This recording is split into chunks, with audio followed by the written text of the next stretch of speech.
Born in London in '86, a stacho gent named Richard Parliament. He loves to wrestle, but he loves one more thing: handhelds round the world. He fights in his comments and he argues with fans. It's a problem no one understands. If there's two things he loves, it's getting and handhelds round the world. Drinking fine wine, fighting fanboys, handhelds round the world. Top Hat Gaming Man. Hello, ladies and gentlemen. Welcome to another exciting edition of Handhelds Around the World.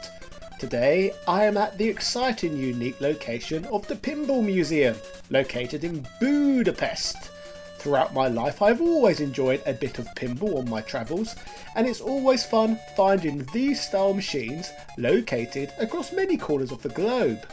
But playing pinball on cool machines like these has not been the only way I've experienced this sort of fun on the move. In fact, in my childhood I sunk countless hours into this Game Boy game, the classic known as Kirby's Pinball Land. This brilliant little title was released as a spin-off to the first ever game from the Kirby franchise, Kirby's Dream Land, which could also be experienced on the original Game Boy hardware. Kirby's Dream Land is one of the easiest platformers I have ever had the pleasure of running through, which makes perfect sense considering that is exactly what the developers wanted from the game. Kirby's Dream Land was developed by Masahiro Sakurai of HAL Laboratory, the man who would go on to create the Smash Bros. Franchise. The title was designed to be primarily marketed towards children and was programmed to be so easy that the game could be beaten by anyone. So, keeping this in mind, then why was Kirby's Pinball Land a game that was so monstrously difficult? I have still never managed to beat it myself even to this day, despite possibly pumping hundreds of hours into the simple game over the years. So what on earth was going on here to get two such contrasting games featuring the same character released in such quick succession? Well, thankfully, I think I found the answer to this question, as Kirby's Pinball Land, although featuring Kirby as a playable character, is actually one of a trilogy of pinball games that was developed by the same team, yet simply feature different IPs, which could explain why the game is so difficult compared to the other Kirby titles. Kirby's Pinball Land is actually the third pinball game released by HAL Laboratory, so let's go back and check out all three of these and see what similarities they share. The first of these was not even released on a Nintendo platform, but instead on another device that was popular in Japan. Rollerball would see release for the MSX computer, way back in 1984. This very simplistic game shares one huge key similarity with the future Kirby's Pinball Land, in that the one table featured within this game is visible over different screens. Essentially, when you hit your ball up the screen, when the ball flies above the top of the screen, the camera cuts to show a different screen showing higher up the pinball machine. This effect is used as the ball goes up and down the screen. Rollerball would see a remake, released 4 years later in 1988, this time on the record-breakingly popular NES, marking the point where HAL Laboratory pinball games would debut on Nintendo hardware. Mechanically, this version of the game would play very similarly. However, the key difference was, apart from the graphical and music upgrades, was that the game's 4 screens would be themed. The graphics on 2 of the 4 screens are based on various aspects of the New York City skyline. The topmost screen merely shows some clouds and a blimp, the second screen shows the top of the Empire State Building, while the third screen shows the lower skyline and the Statue of Liberty. The lowest screen shows only a blue backdrop representing the ocean, all in all adding a lot of character to the game. The 4-screen format of Rollerball would mean that the game played quite differently to a traditional pinball game, diversifying the title from what could be experienced in real life, even if this was only implemented due to hardware limitations on the original MSX hardware. Getting closer to Kirby's Pinball Land, HAL's next pinball title would see release on the Game Boy as one of the platform's very early entries. The title, known as Revenge of the Gator, saw release all the way back in 1989. The theme of the game is to score as many points as possible without having the player's pinball eaten by a gator.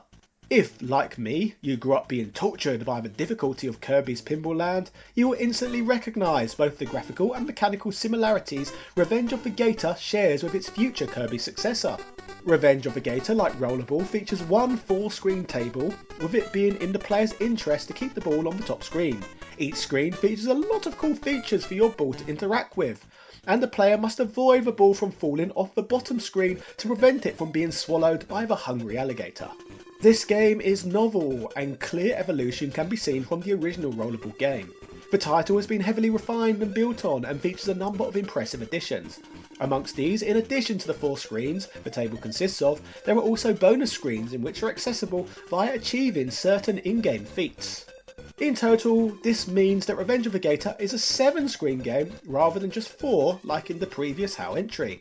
Once again, you will see elements in these bonus levels which would be implemented into Kirby's Pinball Land a couple of years later, such as a stage which includes breaking eggs to hatch baby animals, an idea that was reused within the Kirby game. 1993 finally brings us to Kirby's Pinball Land, a title where HAL would refine their pinball game making skills and combine them with one of the future's most popular Nintendo licenses in history to create a somewhat iconic game.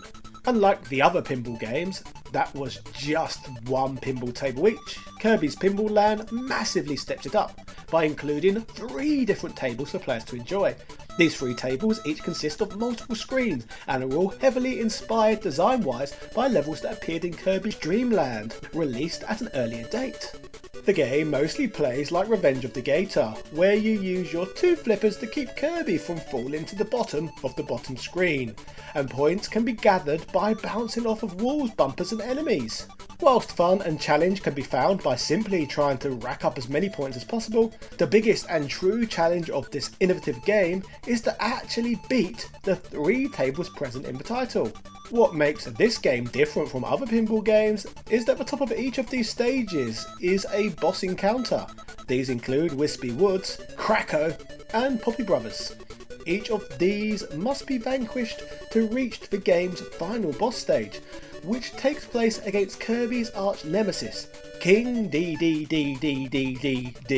Ascending these tables is easier said than done.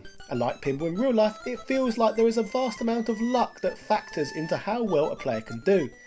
To have simultaneously enough luck and skill to ascend all of these tables and beat all the bosses in one single playthrough is an experience I have never been able to get through.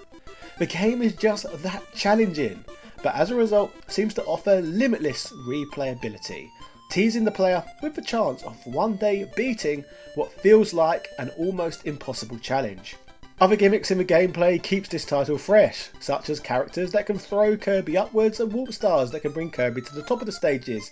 There are plenty of callbacks from Kirby's Dream Land laced throughout this experience. Despite this game's extreme difficulty and challenge offered, it is probably a title I would always put in my top 10 original Game Boy games, simply down to the level of replayability it has delivered to me. I think the game's mixed heritage of being artistically inspired by Kirby's Dream Land, yet mechanically inspired by HAL's pinball games, is probably the biggest factor in regards to what makes this one so unique. I think HAL probably used the Kirby license to make this game marketable, and simply set out to make a great pinball game, and one that was even better than Revenge of the Gator that was released previously. Considering this game is even smaller than Kirby's first platforming adventure on the Game Boy, a level of difficulty had to be applied in order to give consumers best value for their money. In regards to the game's legacy, Kirby's Pinball Land was one of the nominees for IGN's Game Boy Action Game of the Century Reader's Choice Award. OneUp.com commented that spin-offs are a groan-inducing inevitability for a popular series, but Kirby's Pinball Land is one of those ideas that just make good sense. A few years after the release of the Game Boy Color would get its own pinball game in the form of Pokemon Pinball, with Pokemon being an even more popular franchise than Kirby, which came before it. Pokemon Pinball, which is another title I absolutely adore, was created using the same engine as Kirby's Pinball Land, so you can make a strong case for the title being the 4th game in the lineage of these top quality titles. But for me, Kirby's Pinball Land will always be the main pinball title that helped shape my childhood. Yeah. So, ladies and gentlemen, I hope today I managed to teach you something on the lineage of some very popular handheld pinball themed games. If you enjoyed today's video, I have uploaded plenty more focused on the history of gaming throughout this channel, and have published various other episodes of handhelds around the world over the years. So why not go back and check some of those out. I'll stick a playlist in the annotations at the end of this video too. Also, whilst you're here, why not leave a comment letting me know what other games you would like for me to cover next. My channel, Top Hat Gaming Man, is mostly funded by the fantastic people who back this channel on Patreon. If you would like to be added to my credit list and receive a bunch of other incentives, such as all videos early and advertisement free, then consider backing the show on Patreon. Huge shout-outs go out to Sebastian Velez, Carl Johnson, Heo Paula Lopez, Joseph Rasmick, Doug Perkins, Ego, Alethea Swanson, Angel Light 85, Asobi Kwang DX, Aswell Rarakai, Brian Barry, Camber Rambo 82, Carlos Domingos, Computer Man, Daniel Daly, ECU Professor, Gary Pinkett, Gianni V Santizi, Glenny Glenn, Hamid Musa, House of the Ted, Joaquin Varela, Jordan Durant, Keith Ferguson, Lars Sonderfin, Matthew Robinson, Michael Cullix, Nick Daniels, Philip Mant, Prince Knight, Princess Zana, Sponge Matt B, TOG Driver, Sid Spaces, A Murder of Crows, Adam Castin, Adrian Hannington, Andis Rainsberg, Andrew Bzansky, Andrew Pearson, Antonio Rodriguez, Bernard NG, Bubba Kitty, Chris Fisk, Chris Margarine, Chris Cool, Craig Jenkins, Crazy Yarl, Dan Barlow Jr., Dan Van Dam, David Bell, Francesco Lacriola, Gregory Smorajewicz, Hans Christian, Ivan M, Jake Whitford, James Bishop, James McDonald, JB, Jazzy Tay, Joel, John Bates, Casey Wright, Kings Knight, Langston Miller, Lobster Puncher, Luis Viant, Luke Canava, Marco Soto, Marvin Aroliga, Master Jinx, Matthew Rindle, Mean Machine Dean, Michael Hall, Mike Bruno, Noob, Paul Elliott, Posty XL, Punky Dudester, RetroVersion.com, Richard Stu Stewart, Rick67, Ron Studd, Sarah Powell, Sarai, H. Al Sarai, Stephen Lewis, Time Lord Soundwave, Tom Elliott, Flame Mink Renee, Wazzo Jugs. I hope I'm getting better and better at this. So, I would like to thank you all very much for supporting this channel, along with all the other patrons listed below. I love you all so much. Yeah.